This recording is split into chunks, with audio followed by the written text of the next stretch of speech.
লেখক আবির অধিকারীর ক্যাপ্টেন দুপুর সিরিজের হাত ধরে ভয় ও রোমাঞ্চের দুনিয়ায় স্বাগত আপনাদের। শুনতে থাকুন সিরিজের প্রথম গল্প, মহাশ্মশানের সেই রাত।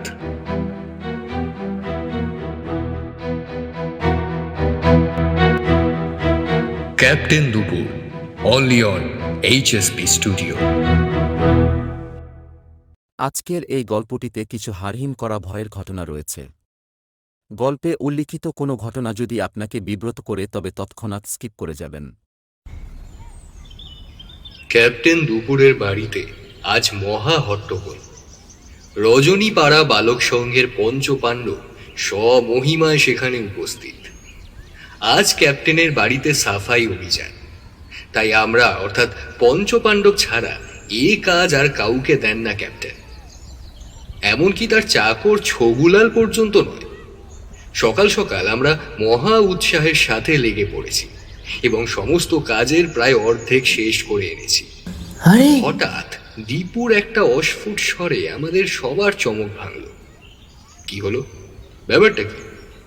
দীপু পাশের ঘরে একটা পুরনো বইয়ের আলমারি পরিষ্কার করছিল, কিন্তু সে এমন বিকট শব্দ হঠাৎ করে কেন করলো?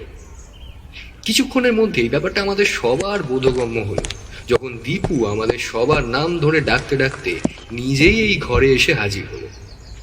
অনিলটা আমার পাশেই ছিল।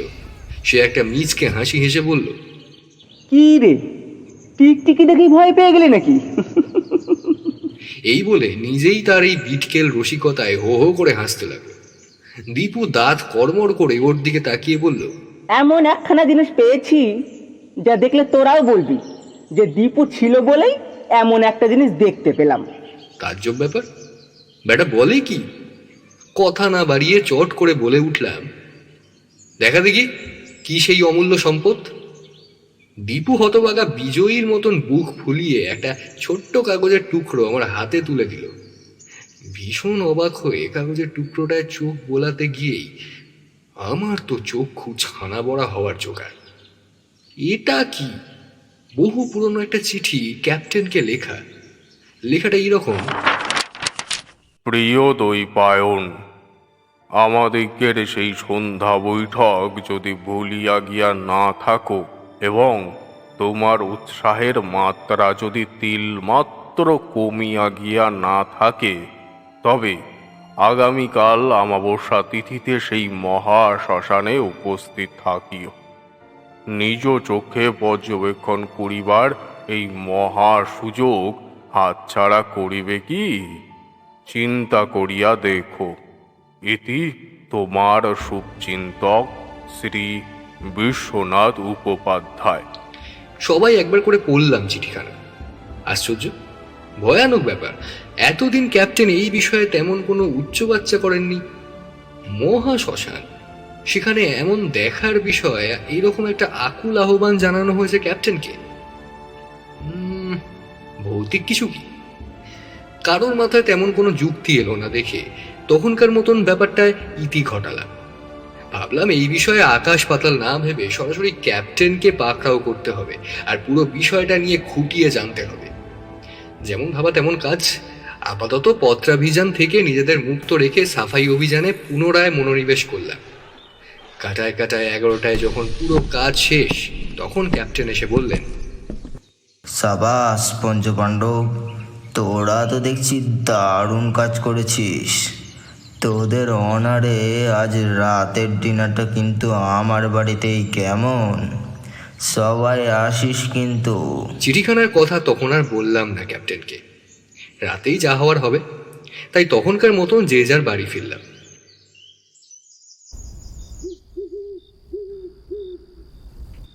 রাত 8টা। স্থান ক্যাপ্টেন দুপুরের বাড়ি। গোল করে ঘিরে বসে রয়েছি ক্যাপ্টেনের প্রিয় আর্ম চেয়ারটাকে কেন্দ্র করে। তখনই সেই চিঠিখানার কথা বলতেই ক্যাপ্টেন কেমন যেন একটু হয়ে গেলেন। কিছুক্ষণ কিছু একটা ভাবলেন, তারপর মাথাটা চেয়ারে ঠেকিয়ে বললেন, বলতেই পারি, কিন্তু এইরকম বীভৎস ভয় তোরা সহ্য করতে পারবি কি? আসলে জীবনে অনেক রকম ভয়ের সম্মুখীন আমি হয়েছি। সেগুলো সব কটা না হোক, বেশ কয়েকটা তোদের জানা আছে। তবে এই ঘটনা সাধারণত আমি নিজেও ভুলে থাকতে চাই। যখনই মনে পড়ে সেই রাতের কথা, সেই স্থানের কথা ও সর্বোপরি সেই ঘটনার কথা, তখনই নিজের অজান্তেই শরীরটা তীব্র ভয়ে আড়ষ্ট করে ওঠে। একখানা জমাটি গল্পের আবহাওয়া তৈরি হচ্ছে দেখে ভয়ের অনুপাত না করে সমস্বরে আমরা বলে উঠলাম, সে আর বলতে, ভয় আমরা আর মোটেই পাই না, আপনি বলুন। কথাটা যে কত বড় মিথ্যে সেটা হাড়ে হাড়ে টের পেয়েছিলাম বাড়ি ফেরার সময়। ক্যাপ্টেন তখন বেশ মোহাচ্ছন্নের মতন বলতে শুরু করলেন। ঘটনা যখন ঘটে তখন আমি সদ্য কলেজ পাশ করেছি। তখন ভূতের সন্ধান আমি পাইনি। আসলে এটা আমার প্রেত সন্ধানের গোড়ার দিকের ঘটনা।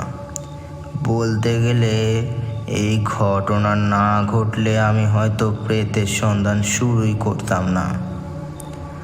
আসলে ভূত দেখার শখ আমার ছোটবেলা থেকেই।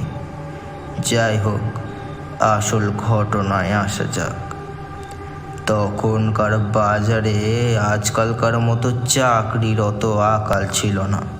তাই বলেই সে চেষ্টায় না গিয়ে টোটো করে ঘুরে বেড়াচ্ছি। এইভাবে কিছুদিনের জন্য চলে গেলাম আমি রাঙাদার বাড়ি। বেশ কটা দিন আরামেই কাটছিল, তারপরেই ঘটল সেই ভয়ঙ্কর ঘটনাটা। সেদিন বিকালবেলা রাঙাদার বৈঠকখানায় বসেছিলাম। হঠাৎ শ্বেত বস্ত্র পরিহিত এক পুরো ভদ্রলোক প্রবেশ করলেন। আমায় দেখে বেশ কিছুটা অবাক হয়ে জিজ্ঞেস করলেন, আর সুধীর আছে? সুধীর আমার রাঙাদার নাম। ভাবলাম হয়তো কোনো পরিচিত ব্যক্তি, তাই দ্বিধারুক্তি না করে জবাব দিলাম, হ্যাঁ হ্যাঁ, এই মাত্রই ভেতরে গেলেন, আসছেন। তা আপনাকে তো চিনলাম না। বয়সে গুরুজন মানুষের মুখে আপনি সম্বোধনটা বড্ড অস্বস্তিকর, তাই চট করে ওনাকে বললাম, দয়া করে আমায় আপনি বলে সম্বোধন করবেন না, আমি আপনার থেকে বয়সে অনেকটাই ছোট। ভদ্রলোক যেন আমার জবাবে বেশ সন্তুষ্ট হলেন এবং বললেন, তা তোমার নামটি কি? আমার কেন জানি না ভদ্রলোককে ভারী ভালো লাগছিল, তাই একদম সময় নষ্ট না করে বলেই ফেললাম, দৈপায়ন চট্টোপাধ্যায়, আমি সুধীরবাবুর কাকার ছেলে। আমি ব্রাহ্মণ শুনে এবং সর্বোপরি আমি সুধীরবাবুর ভাই শুনে ভদ্রলোকের চোখ চকচক করে উঠল।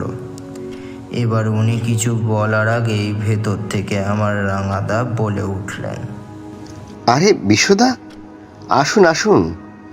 তা আমার ভাইয়ের সাথে পরিচয় হয়েছে কি? ওর ওই আগ্রহের জন্য কিন্তু আপনাকে ডাকা।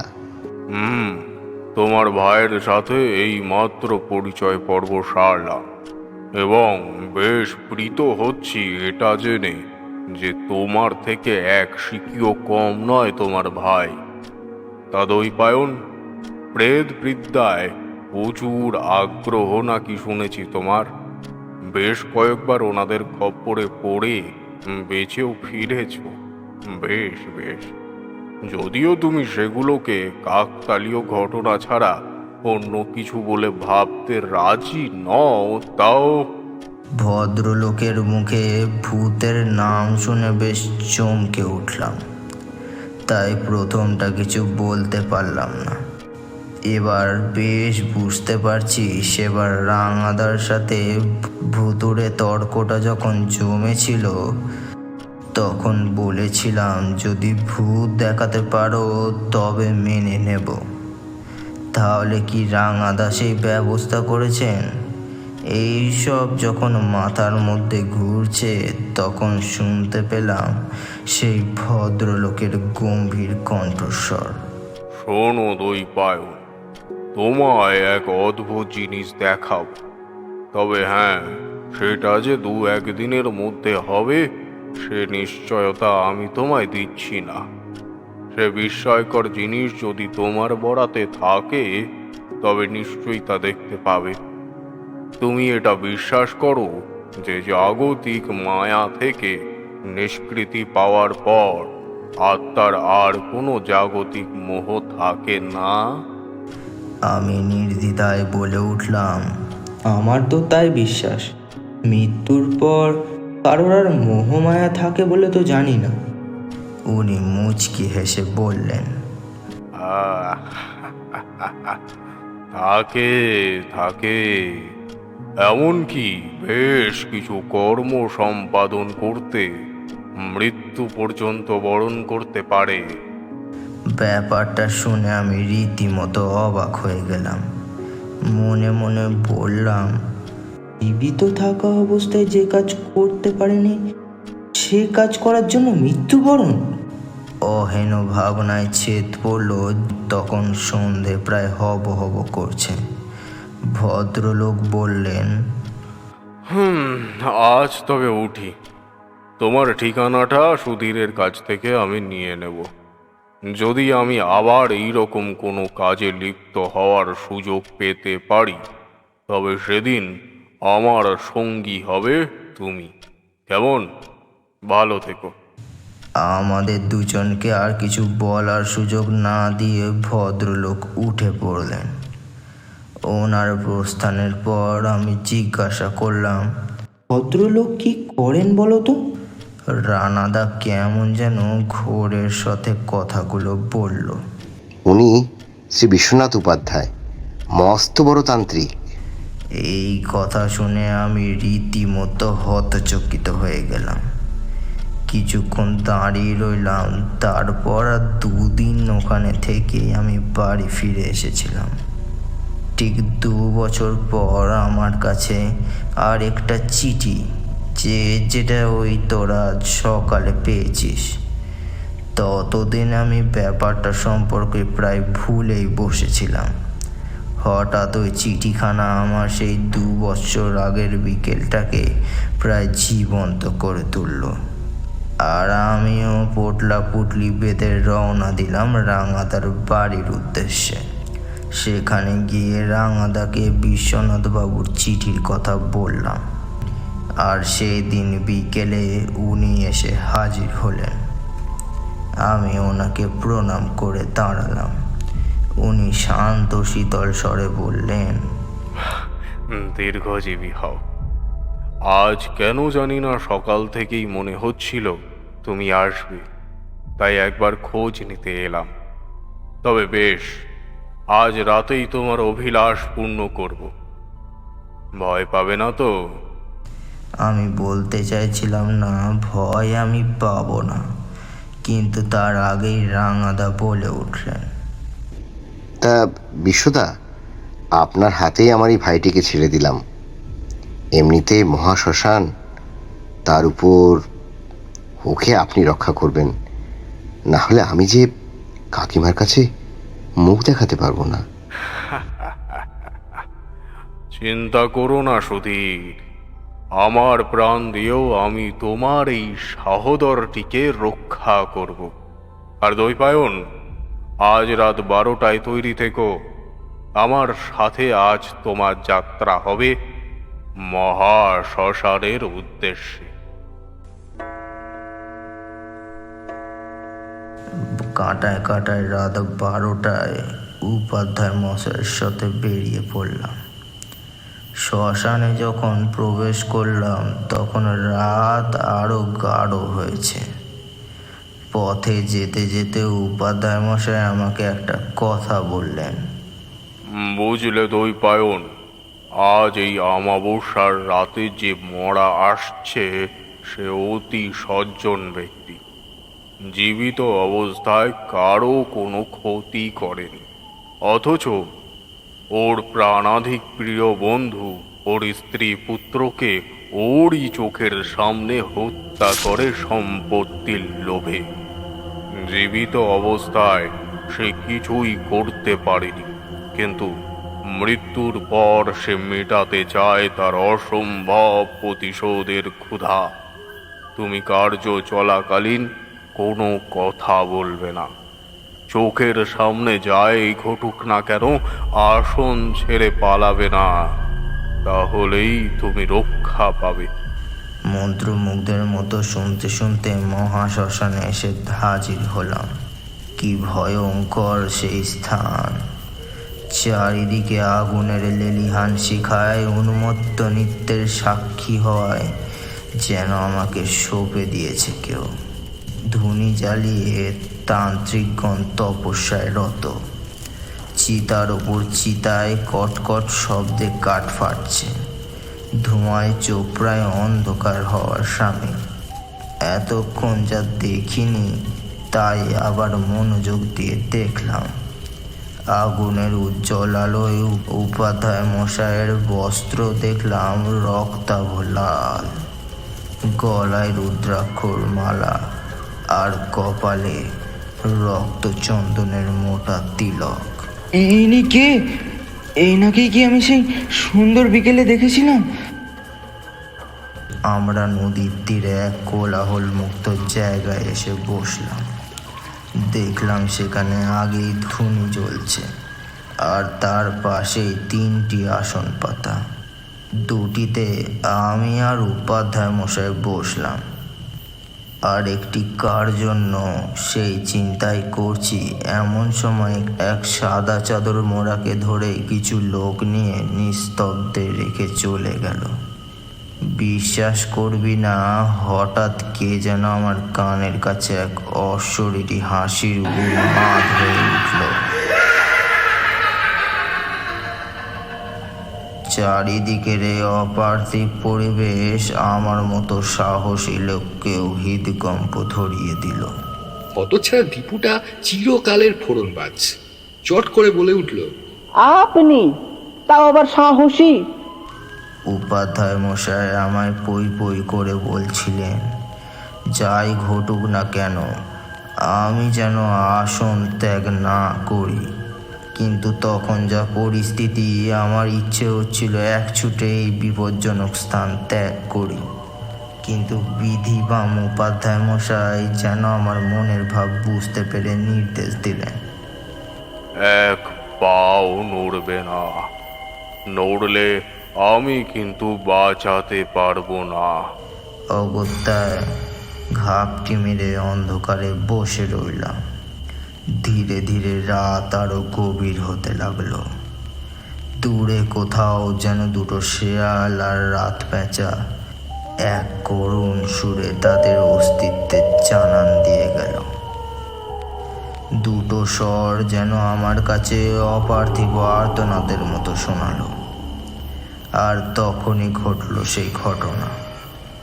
রাত্রিকালীন সেই মহাময় পরিস্থিতি অনুভব করতে গিয়ে উপাধ্যায় মশাইয়ের দিকে কিছুক্ষণের জন্য লক্ষ্য করা হয়নি। তিনি তার সামনে একটা মরার খুলিতে সিঁদুর লেপন করছেন। দৃশ্যটা দেখে আমার শরীর জড়বৎ আকার ধারণ করলো।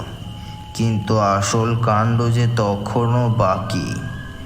যাই হোক, আসল ঘটনায় ফিরি। হঠাৎ দূরে কোত্থেকে এক মানব অবয়ব দেখা গেল। এ কি? ইনি কে? যজ্ঞে বসার আগে তো শ্মশানের অন্যদের এদিকে আসতে বারণ করেছেন ভদ্রলোক, তবে ইনি এদিকে কেন?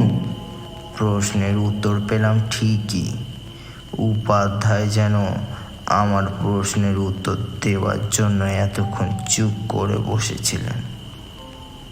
চোখ বন্ধ করে উনি বলতে আরম্ভ করলেন, ওই হচ্ছে জীবন দাস।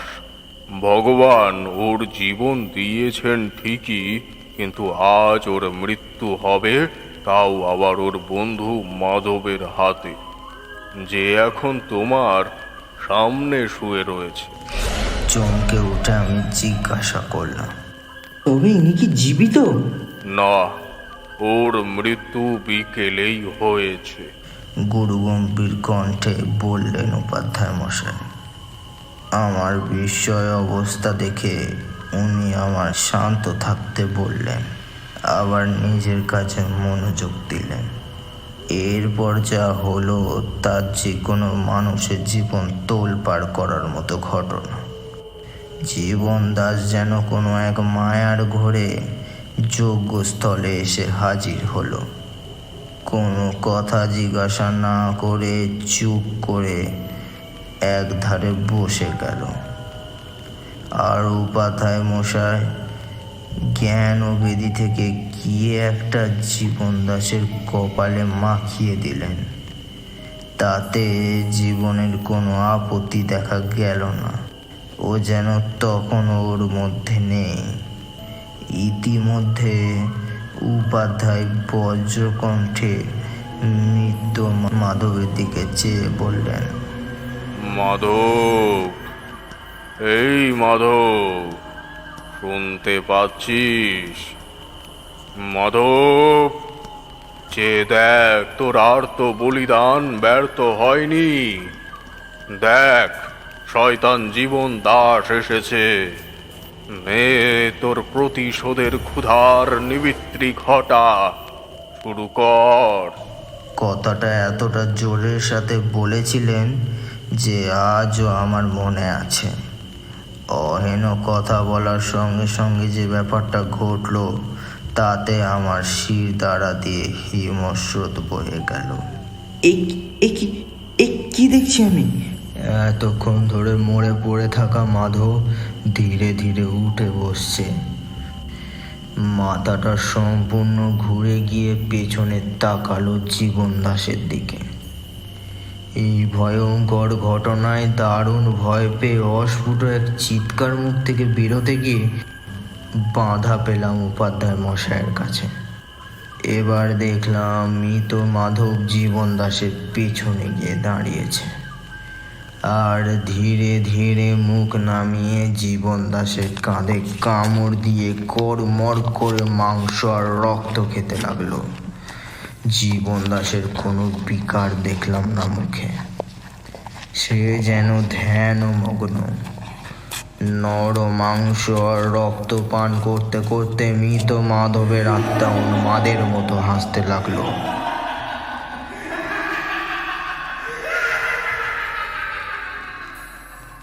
সমস্ত জীবন দাসের শরীর সম্পূর্ণ শেষ করে দিয়ে মাধবের মৃত শরীর এক পৈশাচিক উল্লাসে হুঙ্কার দিয়ে উঠল।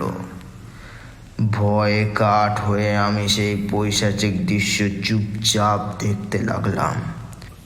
তারপর দেখলাম মাধবের মৃত শরীর আবার গিয়ে শুয়ে পড়েছে তার নির্দিষ্ট স্থানে। এতক্ষণ এত সব কিছু দেখে ভয়ে চোটে কোনো কথাই মুখ থেকে বেরোচ্ছিল না। ফেরার পথে ব্যাপারটা না জিজ্ঞেস করে পারলাম না। উপাধ্যায় মশাই পূর্বের মতো শান্ত হয়ে বললেন, জীবন দাস মাধবের সম্পত্তির লোভে তার পরিবারকে খুন করে। এই ঘটনার পর মাধবের ক্ষমতা বা মানসিক শক্তি কোনোটাই ছিল না যে সে জীবন দাসকে শাস্তি দেয়। তার চোখের জল আমি সহ্য করতে পারিনি। প্রতিজ্ঞা করেছিলাম জীবিত থাকতে না হোক মাধবের মৃত্যুর পর সে তার প্রতিশোধ মেটানোর সুযোগ পাবে, আর সেটা করে দেব আমি। তাহলে আমি আমার কথা রেখেছি, কি বলো? মাধব ব্যর্থ হয়নি। কোনো কথা না বলে সেদিন ভোর রাতে রাঙাদার বাড়ি ফিরে এলাম। আমায় সুস্থ অবস্থায় দেখে ভারী খুশি হলেন রাঙাদা। পরের দিন আমিও বাড়ি ফিরি। আর কোনো দিন যোগাযোগ ঘটেনি উপাধ্যায় মশাইয়ের সঙ্গে। তবে শ্মশানের সেই রাত আমি আজও ভুলিনি। এই কথা বলে কেমন যেন ভাবুক হয়ে পড়লেন ক্যাপ্টেন। আমরা উঠে দাঁড়ালাম ঠিকই, কিন্তু ওই রাতে বাড়ি ফেরার মতন সাহস কারোর কাছেই সেদিন ছিল না। ক্যাপ্টেন সেটি অনুমান করে মুচকি হেসে ডাক দিলেন,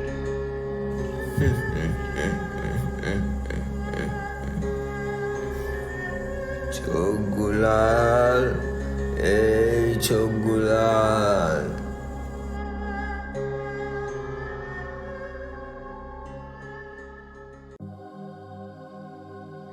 ইংরেজি সাহিত্যে স্নাতক লেখক আবির অধিকারী বেশ ছোট থেকেই লেখালেখির সাথে যুক্ত। বিভিন্ন পত্রপত্রিকায় নিয়মিত লেখেন তিনি এবং ক্যাপ্টেন দুপুর সিরিজের স্রষ্টাও তিনি। আজ সেই সিরিজের গল্পই মহাশ্মশানের সেই রাত আপনারা শুনলেন। আজকের বিভিন্ন চরিত্রে যেমন কথকের ভূমিকায় পার্থ, রাঙাদার ভূমিকায় সুরঞ্জন, ক্যাপ্টেন দুপুরের চরিত্রে নিকোলাস, বিশ্বনাথ তান্ত্রিকের চরিত্রে বিশ্ব বৈরাগী, অনিল দীপুর চরিত্রে প্রভাত, এডিটিংয়ে সম্বিত, পোস্টার ডিজাইনার NSD আর্ট এবং সমগ্র পরিচালনায় ও শব্দ সংযোজনে নন্দিতা, নিকোলাস এবং HSP স্টুডিও টিম। HSP টিমের এই নবপ্রয়াস আপনাদের কেমন লাগলো অবশ্যই কমেন্টে জানাবেন। গল্পটি ভালো লাগলে অবশ্যই আপনারা লাইক, সাবস্ক্রাইব এবং বেল আইকনটি প্রেস করে দেবেন। আপনাদের ভালোবাসা এবং সহযোগিতা একান্ত কাম্য। এছাড়াও আপনাদের জন্য রয়েছে একটি বিশেষ ঘোষণা। আপনাদের গোপনে লিখে রাখা কোনো ঘটনা, স্মৃতি বা কিছু গল্প আপনারা লিখে পাঠাতে পারেন আমাদের ডেসক্রিপশনে দেওয়া কন্ট্যাক্ট নাম্বারগুলিতে। ধন্যবাদ।